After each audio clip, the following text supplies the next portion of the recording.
From time to time, you'll find yourself in a situation where you want to accept any number of arguments. So using this very common sum example, maybe you want to say, give me any number of arguments and I'm going to return the sum of those numbers. So maybe something like this. I want to get the sum of 1, 2, and 3. All right, that should return 6. So, well, how would you do that? Well, you can't just do something like this because the user might want to pass in a fourth argument as well. So in these situations, well, in the past, you might reference the arguments keyword, but now we can use rest parameters. So it's called rest for this simple reason. If I were to say numbers, think of this as saying the rest of the numbers. So we have 1, and then here's the rest. Well, we want to take all of those and encapsulate them in an array. So now numbers will be equal to this. And this can be useful in a lot of situations, especially if you need to map over them or things like that. So in our particular case, this would be a good use case for reduce. So we could say return numbers, and in fact, let's do the ES5 way, and then we'll see if we can use the new arrow syntax that we learned in the last lesson. Anyways, we're going to reduce it down. And reduce pretty much works the same in every language.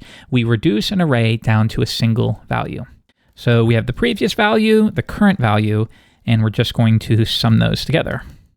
So now, this total will be equal to the prev parameter on the next iteration.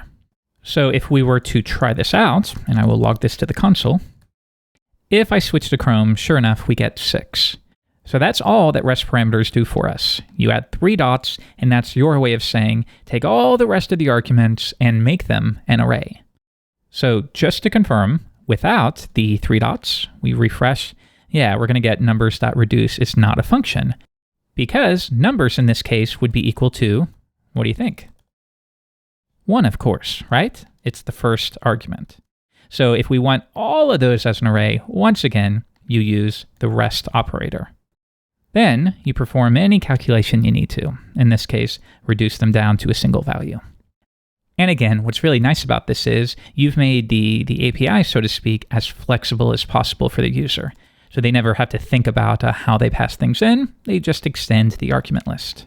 Back to Chrome, and now we get 15.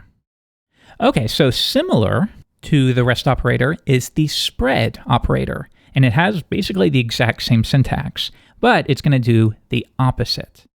So let's switch it up. Maybe in this example, it does expect an X and a Y, and it just returns the sum, right? 101 JavaScript stuff. So sum, 1 and 2. Okay, but now if we have an array, so let nums equal 1 and 2, and you want to find the sum of that, all you have to do is precede it with 3 dots. This is the spread operator in effect. So now, like I said, it's basically going to do the opposite. It's going to take this array and convert it into single arguments. So now X will be 1 and Y will be 2. Okay, so let's try it out. Let's find the sum of those numbers. Okay, so switch to Chrome, and sure enough, we get 3, which is what we expect. So think of the rest operator and the spread operator as being basically companions. In one case, you want to translate any sequence of arguments into an array, and in the second example, you want to split an array into arguments to a function, like we did here. Now, that basically does it. There are some things you need to understand, but mostly you'll kind of figure it out on the go. For example, with the previous example using the rest operators, let's bring that back.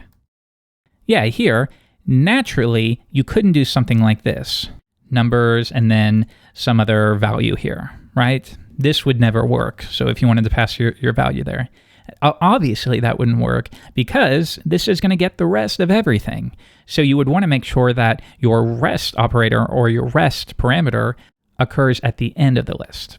That way at the front, you could say foo and then the rest of the numbers. And in this particular case, foo would be equal to 1, and then numbers would be an array of 2, 3, and value in this case. So little things you need to be aware of, but you'll figure those out on the fly pretty quickly. Now, let's get rid of this. To close up shop, let's do the quick refactor here like we talked about earlier. And you should already know how to do this. So we can switch out the function for the arrow syntax, and we can even put this all on a single line, like this. Return numbers.reduce. We're going to accept the previous value and the current, and we will return the sum. And don't forget about the implicit return when we do it in this way. So we get rid of that, and we get the exact same thing. Or, of course, if you want to put that on its own line, that's cool too. Okay, that'll do it for this lesson. In the next video, we'll take another step.